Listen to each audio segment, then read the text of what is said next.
Hi everyone, good afternoon guys. तो ये जो आपका फर्स्ट टेस्ट हुआ था परचम का, ठीक है, उसमें it was an amazing response and इसके लिए आप सभी का बहुत बहुत शुक्रिया of course. And I am sure कि जिस जिस तरीके से आप लोगों ने इसके रिव्यूज़ दिए हैं कि आप लोगों को ये बहुत अच्छा लगा है टे series, I will definitely be continuing with this. Okay, and I hope to receive the same sort of आप लोगों की तरफ से उतना ही प्यार वापस से मिलते रहना चाहिए। चलिए तो शुरू करते हैं। ये आपका जो पहला टेस्ट हुआ था बायोकेमिस्ट्री का, उसका आंसर की विद एक्सप्लेनेशन मैं यहाँ पे आपको प्रोवाइड करने वाली हूँ आज इस पर्टिकुलर वीडियो में। ठीक है, इससे आप क्या क्या कर सकते हो, एसेस कर सकते हो अपने प्रेपरेशन को, अपना रैंक जान सकते हो, ऑफ कोर्स इतने सारे बच्चों में किस तरीके का आप परफॉर्मेंस दे रहे हो, और ऑफ कोर्स जो थ्रू आउट 13 टेस्ट में बहुत अच्छा परफॉर्म करेंगे, है ना। 13 से ज़्यादा भी हो सकता है नंबर, आपका रिस्पॉन्स के ऊपर डिपेंड करता है ऑफ कोर्स। तो उन सभी बच्चों के लिए, उन टॉप 3 बच्चों के लिए जो है हमने एक्साइटिंग गिफ्ट्स कुछ सोचे हैं। एंड देन अगर नंबर बहुत ज़्यादा हुआ तो दिस नंबर जो हम टॉपर्स को गिफ्ट देने वाले हैं, this number can definitely increase. Okay, इसके पहले दो चीज़ ज़रूर से कर दीजिए। टेलीग्राम को ज्वाइन कर लीजिए, इंस्टा पर आप मुझे फॉलो कर सकते हो। इसके अलावा यूट्यूब को ज़रूर से सब्सक्राइब कर दो, है ना, और बेल आइकन प्रेस कर दो जिससे कि नोटिफिकेशन तुरंत आपको मिल जाए जैसे ही चैनल पे वीडियो लाइव आता है। इसके अलावा लाइक और शेयर करना तो बिल्कुल मत भूलें अपने दोस्तों के साथ में। और आप चाहे कोई भी एग्ज़ाम दे रहे हो लाइफ साइंसेस का, ये उन सभी के लिए बहुत ज़्यादा इंपॉर्टेंट सीरीज़ है। चलिए शुरू करते हैं। अच्छा, शुरू करने के पहले एक बहुत इंपॉर्टेंट इन्फॉर्मेशन आप सभी के लिए कि लास्ट जो सेशन था उसमें मैंने सेम तरीके की चीज़ की थी आप लोगों के लिए कि मैंने एक सीरीज़ करवाई थी 1000 MCQ सीरीज़। और वो सीरीज़ उन सभी बच्चों के लिए बहुत ज़्यादा बेनिफिशियल थी जो कि रेगुलरली इन सेशंस का पार्ट थे, और उनको बहुत अच्छा रैंक इस बार मिला है। ठीक है, आप लोग टॉपर्स का वीडियो देख सकते हो, मेरे चैनल पे ऑलरेडी अपलोडेड है। उन सभी काफ़ी लोगों ने इस पर उसके बारे में बात किया है। तो अगेन मैं आप लोगों के लिए वैसा ही सीरीज़ लेकर आई हूँ, एम फॉर JRF। आप देख सकते हैं यहाँ पे ये ऑलरेडी 16 फेब से स्टार्ट हो चुका है। रोज़ रात 11 बजे इसकी सेशंस होते हैं। हम सिर्फ PYQs करते हैं, MCQs करते हैं, चाहे वो किसी भी उसके हो, चाहे वो जनरल एप्टीट्यूड का हो, चाहे वो आपका पार्ट B हो, C हो, है ना। आवर फोकस इज़ कि हम ज़्यादा से ज़्यादा सवाल कर पाएँ with of course detailed explanation and जितना भी चार्ट्स हो सकते हैं मैं आपको प्रोवाइड करने की कोशिश करती हूँ। तो उसको ज़रूर से ज्वाइन कर लीजिएगा। ज्वाइन करने के लिए फ्री क्लासेस है क्योंकि ये, तो इसको ज्वाइन करने के लिए कोड यूज़ कीजिए DGOSWAMI06 and you can unlock the free classes. Okay, और लिंक्स आपको डिस्क्रिप्शन बॉक्स में भी मिल जाएंगे और जो कॉमेंट सेक्शन है उसके फर्स्ट कॉमेंट में भी मिल जाएंगे। अब आपको क्या करना है, अब यहाँ पे क्योंकि मैं आपको आंसर की देने वाली हूँ विद डिटेल्ड एक्सप्लेनेशन, ठीक है, तो पहली चीज़ तो ये होगी कि I am not going to read out. ठीक है, I am not going to read out the whole thing because मैंने आपको पूरा का पूरा डिटेल्ड एक्सप्लेनेशन जो है वो एक फॉर्मेट में यहाँ पे ऑलरेडी दे दिया है। ठीक है, अपलोड उसको कर दिया है। आप पॉज करते जाइएगा, पढ़ते जाइएगा, समझते जाइएगा। If there is any point कि जहाँ पे आपको लगता है कि समझ में नहीं आया है मुझे वो चीज़, तो what you can do is you can write down that in the comment section and I will definitely answer to your query. ठीक है, दूसरी बात, आप क्या करेंगे, आप अपने स्कोर जो जिन बच्चों ने भी फर्स्ट जो वीडियो था उस पर अपने आंसर्स को लिखा था, अब यहाँ पे आप अपने आंसर्स को उसको मैच करोगे और जितने भी नंबर्स आपके बनेंगे उनको अपने फाइनल स्कोर को आप यहाँ पे कमेंट सेक्शन में लिख देंगे। और जो टॉप 5 स्टूडेंट्स होंगे उनका नाम मैं नेक्स्ट वीडियो में, जो कि टेस्ट 2 का वीडियो होगा, उसमें लूँगी। ठीक है, ऑफ कोर्स क्रॉस चेक करने के बाद में। तो शुरू करते हैं। Okay, so this is first question, you can read it, आप लोगों ने पढ़ा होगा। ठीक है, and here is the solution. Alright, so बहुत सिंपल सा एक फॉर्मूला होता है बेयर लैम्बर्ट्स लॉ का, उसको हमने यहाँ पे यूज़ किया है और उसको यूज़ करके आपका जो आंसर है उसको निकाला गया है। Then the second question goes like this and answer is, आप देख सकते हो यहाँ पे करेक्ट आंसर जो है वो है 3। ठीक है, third option is the correct answer, और बाकी की सारी इन्फॉर्मेशन आपको यहाँ पे डिटेल्ड उसमें दी हुई है। पॉज करते जाइएगा वीडियो को और देखते जाइएगा। ठीक है, थर्ड क्वेश्चन की तरफ चलते हैं। आपको यहाँ पे पूछा गया था अमाइनो एसिड्स के बारे में कौन सी बात करेक्ट है, and the correct answer is option D। ठीक है, ऑफ कोर्स सारी की सारी जितनी भी पॉइंटर्स हैं उनके एक्सप्लेनेशन आपको यहाँ पे बहुत ही डिटेल्ड मैनर में दिए गए हैं। क्वेश्चन नंबर 4 की तरफ चलते हैं। क्वेश्चन नंबर 4 में न्यूक्लिक एसिड के स्ट्रक्चर के बारे में आपसे बातें पूछी गई हैं। ठीक है, और जो करेक्ट आंसर है ऑप्शन 3 है, of course with the detailed explanation, you can read it. Question number 5 की तरफ बढ़ते हैं।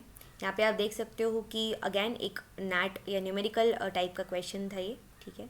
यहाँ पे वापस से कीवर्ड की थिकनेस, जो ट्रांसमिशन ऑफ लाइट है कितना परसेंटेज है उसका, ठीक है। उसके बाद जो आपको कॉन्सेंट्रेशन है वो निकालना है, एप्सिलॉन वैल्यू आपको यहाँ पे दिया हुआ था। इसका भी एक्सप्लेनेशन आपको यहाँ पे सिंपल से एक फॉर्मूला की मदद से दिया गया है। फिर आता है क्वेश्चन नंबर 6। यहाँ पे सेकेंडरी स्ट्रक्चर जो हैं प्रोटीन्स के, उनके बारे में बात हो रही है। एंड आप देख सकते हो कि बीटा टर्न, पाई टर्न, गामा टर्न, सभी के बारे में कुछ कुछ बातें लिखी हुई हैं। और इसका एक्सप्लेनेशन का जो करेक्ट आंसर है दैट इज़ ऑप्शन नंबर 2, ठीक है। एंड आप पढ़ सकते हैं कि why the option 2 is the correct answer.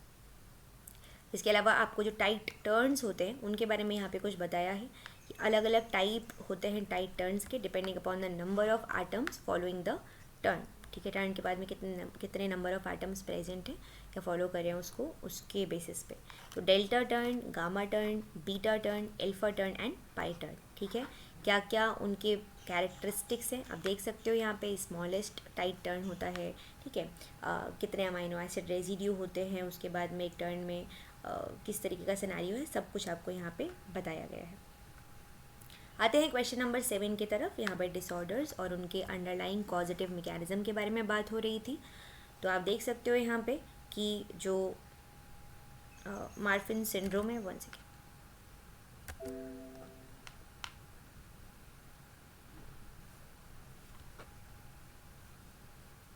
Okay. तो जो मार्फिन सिंड्रोम है उसके बारे में बात हो रही है। एंड देन ओके, ठीक है, यहाँ पे इस तरीके की बातें पूछी हुई थी, ठीक है। आप यहाँ देख सकते हो ऑप्शन नंबर 4 जो है that is the correct answer, 4th option. Match the following type of question था ये। Marfan syndrome, Ehlers Danlos syndrome, osteogenesis imperfecta and osteolathyrism, सभी के बारे में पूरा डिटेल्ड एक्सप्लेनेशन यहाँ पे आपको दिया गया है। बहुत मेहनत की गई है इस पूरे के पूरे टेस्ट को, उसके एक्सप्लेनेशन को बनाने में। तो लाइक ज़रूर से कर देना वीडियो को, ठीक है। लाइक्स का नंबर व्यूज़ के नंबर के एकदम बराबर या उससे मतलब एकदम ऐसा ही होना चाहिए, ठीक है। और दूसरी बात, वीडियो को शेयर करो अपने ज़्यादा से ज़्यादा दोस्तों के पास, अपने तक नहीं रखना है, उसको भेजना है। शेयरिंग इज़ केयरिंग, भला होता है सभी का, ठीक है। नॉलेज जितना बढ़ाएंगे उतना बढ़ेगा। और तीसरी बात, चैनल को सब्सक्राइब ज़रूर से कर देना, वीडियो के बीच में रोक के चाहे तो चैनल को सब्सक्राइब करो फिर आगे बढ़ो, ओके। देन क्वेश्चन नंबर 8, हर संडे होगा ये टेस्ट ऑफ कोर्स, ठीक है। और इसके अलावा यही फॉर्मेट जो है उसको हम फॉलो करेंगे, बिकॉज ऑफ कोर्स ये बात है कि ये आपका फ्री टेस्ट है। मैं इसको कहीं पे कुछ पे नहीं कर रही हूँ या कुछ पे नहीं करवा रही हूँ आपसे, कुछ आई am not asking for any money और एनीथिंग, ठीक है। इसीलिए बस थोड़ा सा आपको एफर्ट यहाँ पे ये डालना है कि आपने आंसर्स लिखने हैं और उनके स्कोर्स लिखने हैं, just for us to understand कि इतना तो आई एम श्योर कि आप लोग कर सकते हो अगर कोई आपके लिए इतनी मेहनत कर रहा है तो, है ना। तो यहाँ पे सुपर सेकेंडरी स्ट्रक्चर है और उनके फंक्शंस जो है उसके बारे में बात हो रही है। आप देख सकते हो किस तरीके से आपको मैच द फॉलोइंग करना था। करेक्ट आंसर जो है ऑप्शन नंबर बी है, ठीक है। ल्यूसीन जिपर के कैरेक्टरिस्टिक बताया गया है, helix loop helix, beta barrel, beta hairpin, Rossmann fold, सभी के बारे में, ओके। क्वेश्चन नंबर 9, यहाँ पे प्रोटीन फोल्डिंग के बारे में क्या बात सही है, कौन सा ट्रू स्टेटमेंट है, उसके बारे में बात हो रही है यहाँ पे आपसे, है ना। जो करेक्ट आंसर है इसका वो है ऑप्शन नंबर 3, ठीक है। इस तरीके का डायग्राम और मैं अभी तक जितने भी क्वेश्चंस मैंने आपको दिए हैं उनकी इन्फॉर्मेशन डेफिनेटली आपको एग्जाम्स में काम आने वाली है ही है, मतलब उसको कोई इफ एंड बट नहीं है, हो आएगी ही आएगी काम, ठीक है। और हाँ, एक और बात, आज शाम को आज रात तक आप लोगों के लिए एक बहुत ही अमेजिंग सरप्राइज़ का वीडियो मैं अपलोड करने वाली हूँ। आई एम श्योर कि आप लोग खुश हो जाओगे उसको सुन के। Just wait for that and stay tuned. Channel को ज़रूर से सब्सक्राइब कर लेना बेल आइकन प्रेस करने के साथ में। तो आप ये देख सकते हो कि ये जो आपका प्रोटीन का सिनेरियो होता है, मतलब उसका एंट्रोपी का जो या एनर्जी का जो सिनेरियो होता है विद उसका जितने भी स्टेट्स होते हैं, मतलब कि उसका मोल्टन ग्लोब्यूल स्टेट हो गया या फिर उसका जो ट्रांजिशन स्टेट हो गया या फोल्डिंग नेटिव स्ट्रक्चर का बात हो गई, तो ये क्वेश्चन आपका एग्जाम में आपको मिल चुका है और क्या क्या होता है सब आपको यहाँ पे लिख के बताया है, ठीक है। क्वेश्चन नंबर 10 की तरफ चलते हैं। यहाँ पे बात हो रही है कि TCA साइकिल इंटरमीडिएट कौन एक्ट करता है as a precursor for porphyrin ring formation in haemoglobin. आप देख सकते हो ऑप्शंस, ठीक है। एक्सप्लेनेशन इसका दिया गया है यहाँ पे कि कौन कौन से प्रीकर्सर है। अब आंसर ऑप्शन 1 जो है वो करेक्ट आंसर है और ग्लाइसिन, सक्सीनेट, ये सब आपका चाहिए, ठीक है।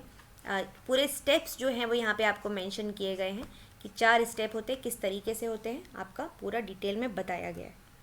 चलते हैं क्वेश्चन नंबर 11 की तरफ। यहाँ पे आपको वापस से डिसऑर्डर्स या सिंड्रोम्स और उनकी मॉलिक्यूलर मैकेनिज्म जो है, मॉलिक्यूलर डिफेक्ट जो है, उसके बारे में बात हो रही है। मैच द फॉलोइंग करना है आपको, और इसका करेक्ट आंसर है ऑप्शन नंबर 4, सभी के बारे में। लेशनैन सिंड्रोम हो, जो कि सिवियर जेनेटिक डिसऑर्डर होता है, ठीक है। वापस से आप देख सकते हो, जो यहाँ पे क्या होता है कि cause by lack of functional HGPRTase, hypoxanthine guanine phosphoribosyl transferase, ठीक है। देन देयर इज स्किड, फिर von Gierke and then Niemann Pick, सभी के बारे में बात हो रही है यहाँ पे। क्वेश्चन नंबर 12 की तरफ चलते हैं। इनकरेक्ट आपको यहाँ पे बताना था हीमोग्लोबिन से के रिलेट करते हुए, ठीक है, कौन सी बात सही नहीं है।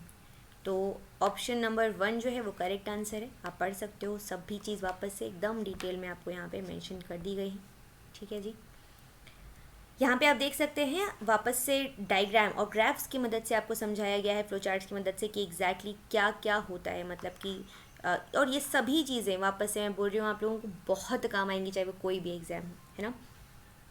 आप देख सकते हो कि एक चीज़ 2,3-PPG जो होता है बिसफॉस्फोग्लिसरेट, वो कन्वर्ट होकर बनाता है 1,3-बिसफॉस्फोग्लिसरेट, ठीक है जी, जो कि एक इंटरमीडिएट मेटाबोलाइट है ग्लाइकोलिसिस का, इसीलिए ये एक केमिकल सिग्नल है ग्लाइकोलिटिक एक्टिविटी का।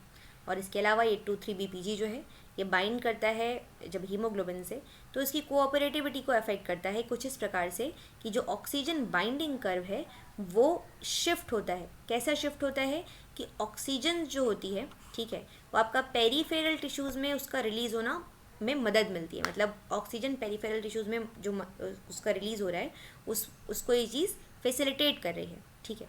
लेकिन जो ऑक्सीजन जो लंग में कैप्चर हुई है उस पर कोई फ़र्क नहीं पड़ता।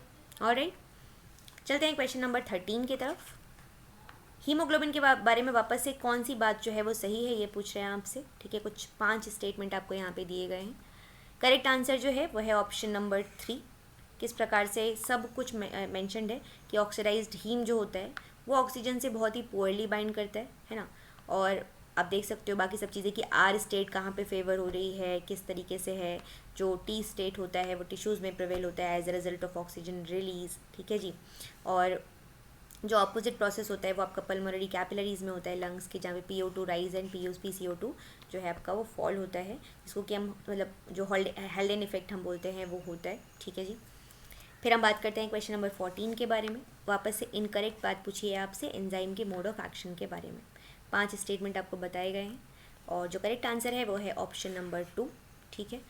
आप देख सकते हो, वापस से पढ़ सकते हो कि एंजाइम जो है आपका सबस्ट्रेट से बाइंड करता है नॉन कोवेलेंट इंटरेक्शन की मदद से, जिससे कि जो रिलीज़ होता है एनर्जी का, जिससे कि हमें जो कि हमको चाहिए आपका एक्टिवेशन एनर्जी को कम करने के लिए, यही काम होता है एंजाइम का, एक्टिवेशन एनर्जी को कम करना, है ना। फिर आपको यहाँ पे कॉम्पिटिटिव इनहिबिटर और अनकॉम्पिटिटिव और नॉन कॉम्पिटिटिव या फिर मिक्स्ड जो इनहिबिटर हैं उन सभी के कैरेक्टरिस्टिक्स बताए गए हैं। अगेन एक्सट्रीमली एक्सट्रीमली इम्पॉर्टेंट, ठीक है जी। आगे बढ़ते हैं। ज़रूर कमेंट सेक्शन में बताइएगा कि आपको ये जो मेहनत है ये कितना मदद की, कितना फ़ायदा की और कितना आपको बेनिफिशियल ये लगा ये टेस्ट जो है ना। यहाँ पे आपको इफेक्ट बताया है एक्टिवेटर्स और इनहिबिटर्स का ऑन द एलोस्टेरिक एंजाइम, किस प्रकार से जो एक्टिवेटर का प्रेजेंस में जो ग्राफ है वो चेंज होता है और इनहिबिटर के प्रेजेंस में ग्राफ किस तरीके से चेंज होता है, और जब कोई भी एक्टिवेटर या इनहिबिटर नहीं है तो क्या सिनेरियो है आपके सब सामने प्रेजेंट है। फिर बात करते हैं कि इनमें से कौन सी बात जो है वापस से सही नहीं तरीके से मैच की गई है to their target cleavage position, ठीक है। तो आपको यहाँ पे 5 ऑप्शंस दिए गए हैं। करेक्ट आंसर जो है ऑप्शन नंबर 4 है। बता दिया गया है कि कौन कौन से जो प्रोटीज एंजाइम है वो किसको क्लीव कर रहे होते हैं। फिर बात करते हैं इनहिबिटर ऑफ ग्लाइकोलिसिस के बारे में, जिसको कि हम यूज़ करते हैं for blood glucose test analysis. Correct answer is option number 4। Enolase जो एंजाइम है उसको इनहिबिट करता है फ्लोराइड, और जो ग्लाइकोलिसिस चल रहा है अगर हमें उसको रोकना है, ठीक है, तो हम क्या करते हैं कि उसको रोकने के लिए blood is collected in tubes containing fluoride. फिर बात करते हैं हम ग्लूकोकाइनेज और हेक्सोकाइनेज के बीच में कुछ डिफरेंसेस पूछे गए थे आपसे, ठीक है। करेक्ट जो आंसर है वो है ऑप्शन नंबर 1 और आपको सभी के बारे में बता दिया गया है। काफ़ी ज़्यादा फ्रीक्वेंटली इन एरिया से क्वेश्चंस आते हैं और मतलब काफ़ी फेवरेट से टॉपिक है ये सभी के सभी आपके CSIR या फिर मैं बोलूँ गेट या DBT या जो भी एग्ज़ाम्स है, फिर आते हैं क्वेश्चन नंबर 18 की तरफ। कौन सी चीज़ आपको करेक्टली डिस्क्राइब कर रही है एलोस्टेरिक रेगुलेटर को और नॉन और अनकोवेलेंट मॉडिफिकेशन रिलेटेड टू ग्लाइकोलाइसिस। ठीक है जी, कुछ बातें आपको यहाँ पे बताई गई हैं और उनका एक्सप्लेनेशन में करेक्ट आंसर जो है वो है ऑप्शन नंबर 3। पूरा आपका एक्सप्लेनेशन यहाँ पे प्रेजेंट है कि फर्स्ट कमिटेड स्टेप कौन सा होता है आपका, ठीक है, फॉर्मेशन ऑफ फ्रक्टोज 1,6 बिसफॉस्फेट, कौन उसको कैटेलाइज करता है, PFK1 एंजाइम, ठीक है, ग्लूकोज 6 फॉस्फेट जो बनता है वो बनता है हेक्सोकाइनेज के एक्शन से, जो कि एक इंटरमीडिएट प्रोडक्ट होता है to wide range of processes including glycogenesis, pentose phosphate pathway, hence not a committed product of glycolysis only. ठीक है, फास्टिंग स्टेट में क्या होता है बता दिया गया है, फेड स्टेट में सभी के बारे में आपको एक एक करके इन्फॉर्मेशन दे दी गई है। यहाँ पे आते हैं क्वेश्चन नंबर 19 की तरफ। वापस से आपको इनकरेक्ट स्टेटमेंट बताना था, कुछ 4 स्टेटमेंट्स यहाँ पे बताए गए हैं अगेन ग्लाइकोलाइसिस एंजाइम्स वगैरह के बारे में, है ना। करेक्ट आंसर जो है वो है ऑप्शन नंबर 4। अगेन सारी बातें बता दी गई हैं कि PDH जो होता है वो कहाँ प्रेजेंट है ना। ओके, देन माइटोकॉन्ड्रियल मैट्रिक्स में है और किस तरीके से पायरोवेट जो है वो आपका साइटोसॉल में बनता है, उसको ट्रांसपोर्ट करना पड़ता है पायरोवेट ट्रांसलोकेज की मदद से। ठीक है जी, आते हैं क्वेश्चन नंबर 20 की तरफ। वापस एक न्यूमेरिकल क्वेश्चन है ये और यहाँ पे आपको pH दिया गया है सोल्यूशन का। ठीक है, pH पूछा है कि इसी सेम मोलैरिटी में H2SO4 का क्या होगा, NaOH का दिया है, H2SO4 का पूछा हुआ है ना। तो आप देख सकते हो option number C is the correct answer और किस तरीके से आप निकालोगे सॉल्व करोगे सब कुछ आपको यहाँ पे मैंशनड है। ठीक है, pH बताया है, POH इतना होगा क्योंकि ऑफ कोर्स आपको पता है कि pH जो है उसका टोटल जो वैल्यू रहता है 12, मतलब ये रहता है ना। तो ऑब्वियस ही बात है कि एक का यदि 12 का सिनेरियो है तो ये होगा OH जो मिल जाएगा आपको 10-2, मतलब किस तरीके से आप सॉल्व करके यहाँ पे निकाल रहे हो। ठीक है, मोलैरिटी निकाला, H2SO4 का मोलैरिटी निकाला, देन आपने H+ का वैल्यू निकाला और pH का आपने अकॉर्डिंगली लॉग की मदद से वैल्यू निकाल लिया। तो this is all about the test. ज़रूर से अपने स्कोर्स शेयर कर दीजिए, जो भी टॉप 5 स्टूडेंट्स हैं उनका मार्क्स मैं क्रॉस चेक करूँगी उनके आंसर की के साथ में। ठीक है, एंड देन ऑफ कोर्स जो नेक्स्ट टेस्ट होगा हमारा उसमें मैं आप लोगों के साथ में शेयर करूँगी कि किन किन 5 बच्चों ने सबसे अच्छा परफॉर्म किया था, सबसे अच्छे मार्क्स हैं उनके। एंड डेफिनेटली आपका कॉन्फिडेंस तो बूस्ट करेगा ही करेगा, साथ में आपको बहुत ही वैल्यूएबल नॉलेज देगा जो कि आपको मदद करेगा आपके सारी एग्जाम्स में। बाकी आप लोग देख सकते हो अगर आप अकाडमी पे मेरे साथ जुड़ना चाहते हो, जहाँ पे कि मैं कंप्लीट प्रिपरेशन करवाती हूँ CSI net exam, DVT etcetera exams की, तो आप जुड़ सकते हैं हमारे साथ में CSI नेट के कैटेगरी में अकाडमी के प्लेटफॉर्म पे। जुड़ने के लिए ये कोड यूज़ करना बिल्कुल मत भूलिएगा, DGoswami06 फॉर 10% डिस्काउंट। ठीक है, तो इस कोड को अगर आप इस्तेमाल करेंगे तो आपको 10% का डिस्काउंट मिलेगा। इसके अलावा ये सब चीज़ें जो मैं पढ़ाती हूँ आपको, बाकी सारी इन्फॉर्मेशन तो मैं आपको मेरे यूट्यूब चैनल पे देते ही रहती हूँ। ठीक है, टेलीग्राम ज्वाइन कर लीजिएगा क्योंकि वहाँ पे सारे अपडेट्स मैं आप लोग को टाइमली देते रहती हूँ। So thank you so much everyone and I hope you are having a very good time and अच्छे से पढ़ाई करो, खूब मेहनत करो और एग्ज़ाम्स निकालो और खुश रहो। चलो, टेक केयर एवरीवन।